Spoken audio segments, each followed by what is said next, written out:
Hello and welcome to episode 13 of Up the Posh. I'm Kev, and before we get into today's live com, which is an away game to Fulham, who are just one place above us in the league at the moment, I just want to cover a couple of housekeeping bits that I keep forgetting to mention. Firstly, I am giving away a copy of Football Manager 16. I know we're a couple of weeks away from launch now. If you want to get a free copy of that, there are details in the notes to this episode. All you need to do is make sure you're a subscriber to the channel and click the link down there. It takes you through the whole process. Just make sure you get involved. I want to make sure that one of my subscribers is picking up a free copy of Football Manager 2016 in a couple of weeks' time.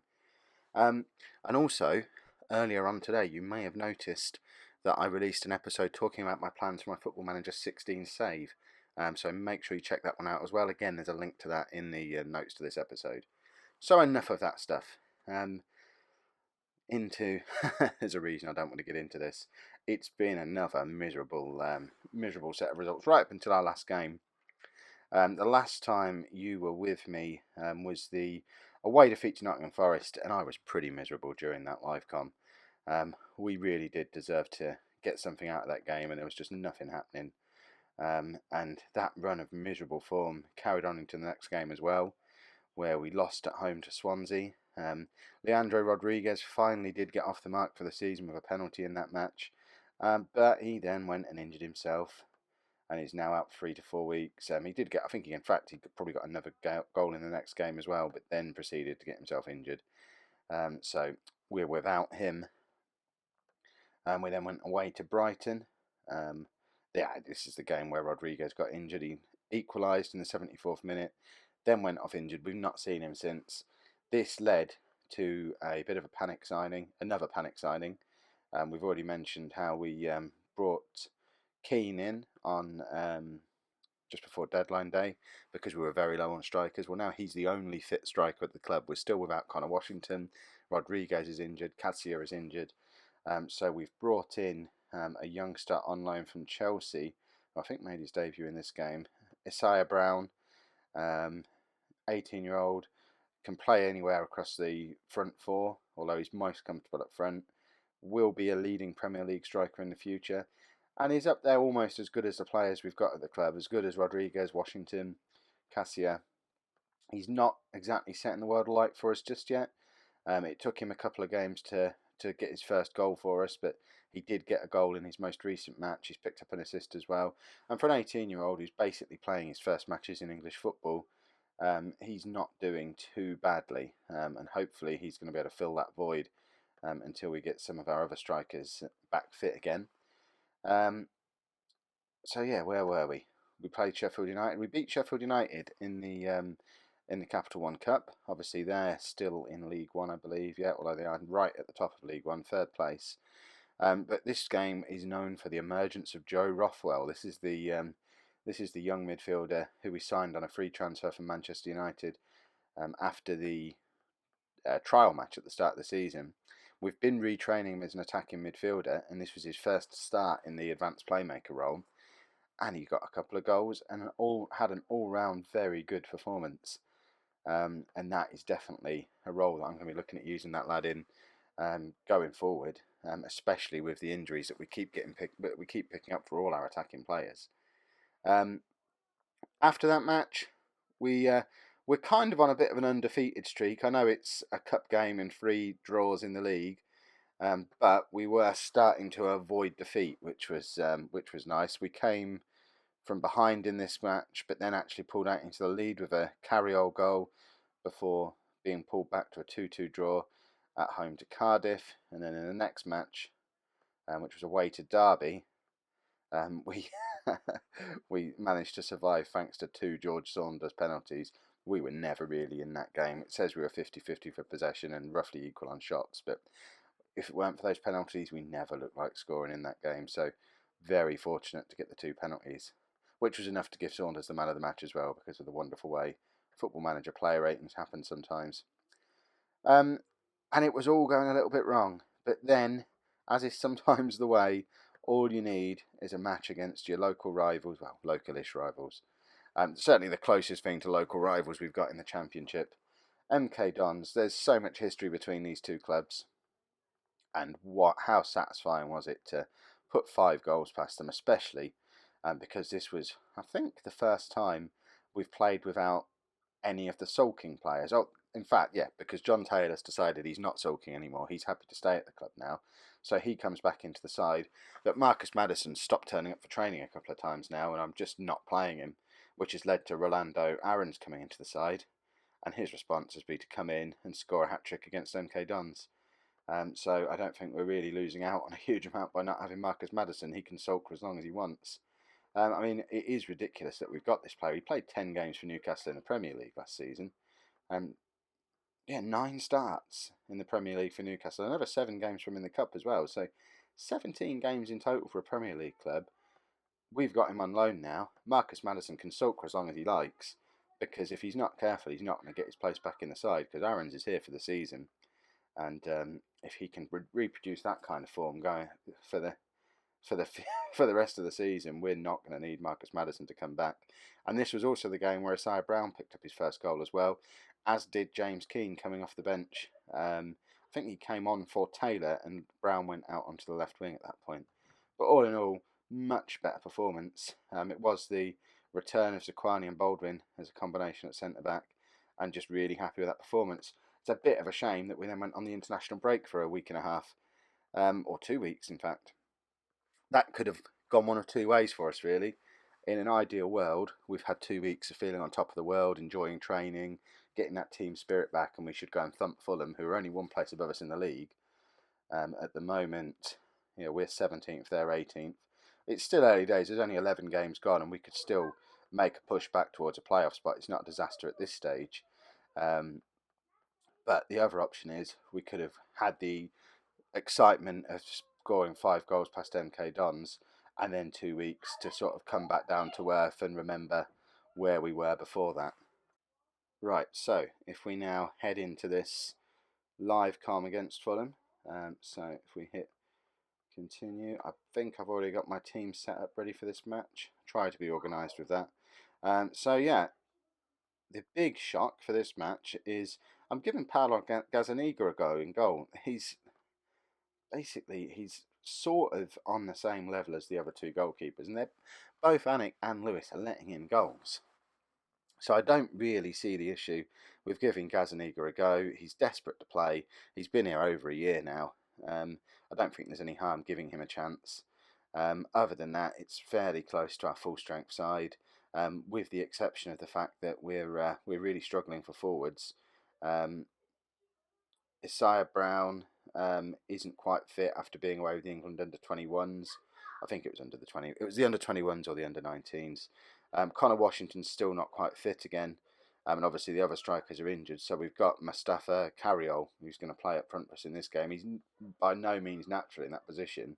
He's only competent there, and he's only scored 1 goal all season. But we're not scoring a lot of goals from our centre forward at the moment anyway.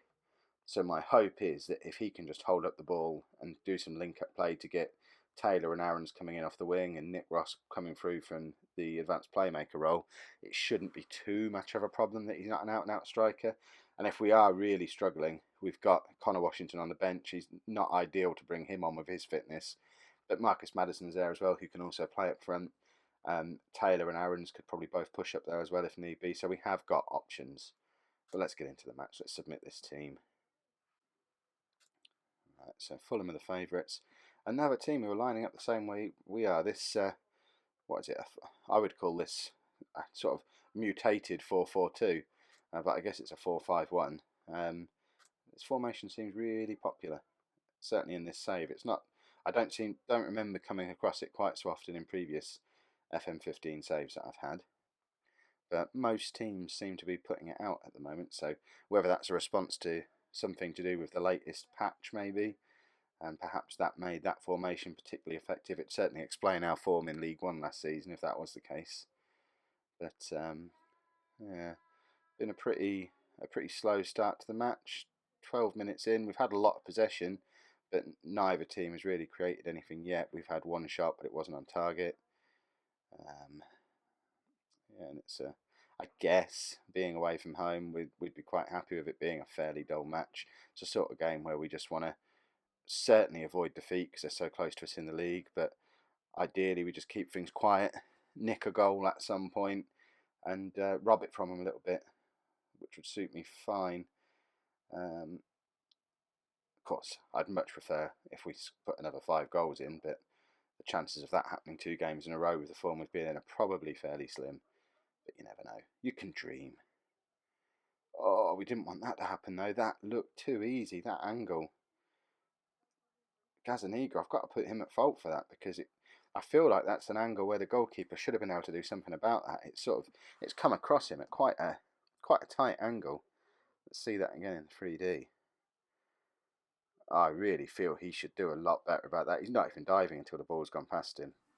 This might be his one and only chance. Perhaps it's going to prove to be a bit of a mistake bringing him into the side.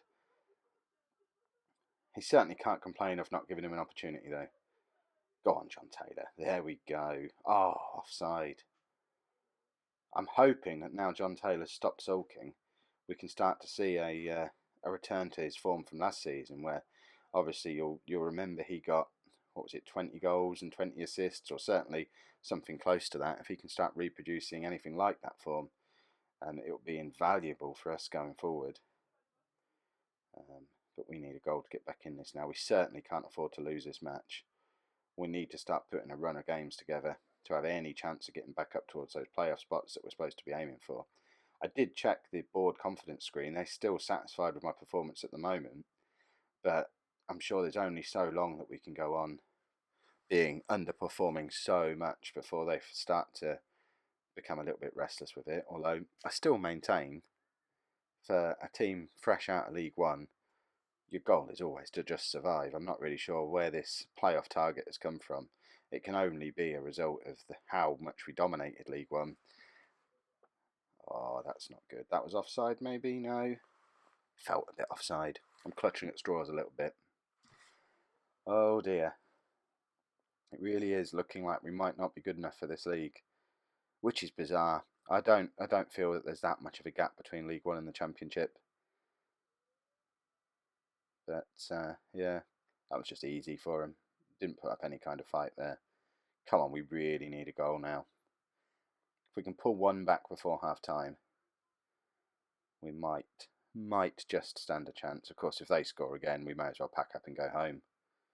I'll just sulk and stop the live com. If only that was an option. Yeah, we're still dominating possession though. That's the really frustrating thing.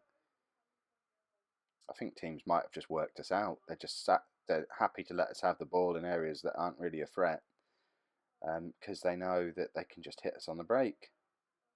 And it seems to be happening all too often, and I need to figure out how to come up with a system to counter that. And I imagine part of it is the issue we identified at the end of last season, where the central midfielders aren't really performing in this lineup, which wasn't an issue in League One, but now they need to be a little bit more into the game. It's becoming an issue in this league.